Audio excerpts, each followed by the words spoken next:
Chicago! Chicago! It's a city that's exciting, it's a city that's inviting, it's a city for a woman just like me. There's a lake they call Lake Michigan, I think I'm really fitting in. This city is my perfect cup of tea. Chicago! Chicago! Chicago! Chicago! All right, tubers, today we're talking about Chicago. The south side of Chicago, we're talking about the baseball palace of the world. Comiskey Park. 1910. People were still driving around in cars that looked like motorized bathtubs, and Charles Comiskey, the old Roman, decides he's going to build a cathedral. He hires Zachary Taylor Davis. This guy was the Stark Industries of stadium architects. He designed Comiskey and Wrigley. He literally drew the map for how Chicagoans would yell at each other for the next 100 years. So, July 1st, 1910. Big opening day. The place is packed. 28,000 people. That was a lot of people back then. That was like the entire population of Delaware. They're playing the St. Louis Browns and the White Sox at home in their brand new palace. They lose 2-0. Imagine the ride home on the trolley. Just 28,000 guys in wool suits and bowler hats, sweating, smelling like wet sheep, just sitting there in silence because they got shut out by the Browns. That's like opening a $100 million Las Vegas residency, and the power goes out during the first song. It's embarrassing, but the park was a tank, steel and concrete. Before this, stadiums were made of wood. They'd just catch fire. You'd be watching a doubleheader, and suddenly the left field bleachers were a campfire. Comiskey said, "No, we're using concrete." It was built to last forever, which of course means they tore it down 80 years later for a parking lot. God bless America. Now, we gotta talk about the Black Sox.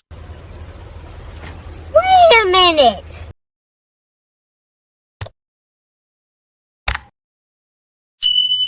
Look, I'm not defending him, but I'm defending him. Charles Comiskey was a cheapskate. He was the kind of guy who would charge his players for the laundry bill to wash their own uniforms. So these guys are the best team in baseball, and they're making, what, $20 a month? Meanwhile, gamblers are walking around with rolls of cash the size of a honey-baked ham. 8 guys decide to take a dive. They throw the 1919 World Series to the Cincinnati Reds. The fans found out, and they were devastated. Say it ain't so, Joe. Give me a break. The guy was illiterate and played in his socks. He just wanted to eat. But no, the league hires Kennesaw Mountain Landis, the first commissioner.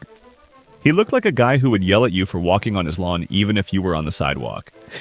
He bans them for life. Cleaned up the game.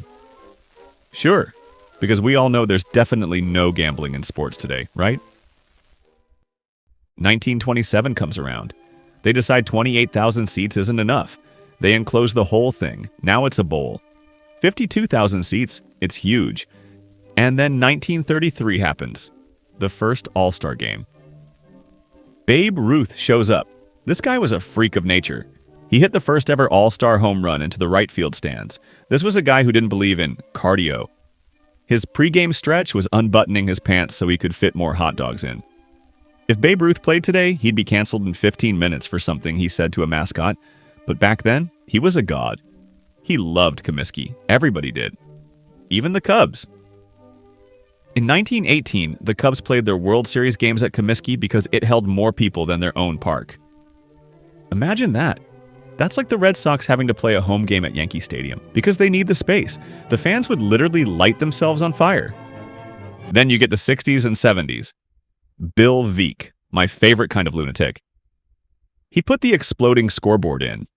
Pinwheels. Fireworks. It was like a Michael Bay movie every time someone hit a double.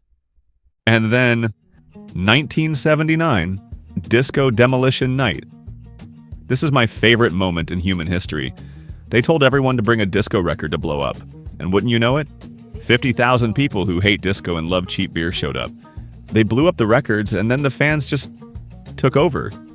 They were sliding into second base, tearing up the turf, climbing the foul poles. It was beautiful. They had to forfeit the next game. You can't make this up. But then the 80s hit. Luxury boxes, the beginning of the end. The owners realized they couldn't make enough money off the guy in the bleachers buying a frosty malt. They needed the corporate suite guy who doesn't even watch the game because he's too busy talking about synergy and market disruption. The old lady was crumbling. They played the last game in 1990. They tore it down and built the new place right across the street. And it's fine, I guess. It's got amenities. Going to a game now is like going to a giant outdoor Apple store. Everything is white and clean and smells like lavender. I don't want my baseball stadium to smell like lavender. I want it to smell like 80 years of spilled beer, cigar smoke, and the tears of a guy who just lost his week's wages on a foul ball. Old Comiskey was a palace. It had character. Now we just have guaranteed rate field. What is that? A mortgage company.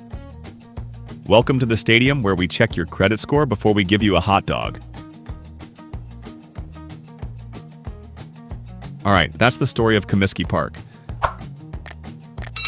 Let me know if you all have any video suggestions in the comments.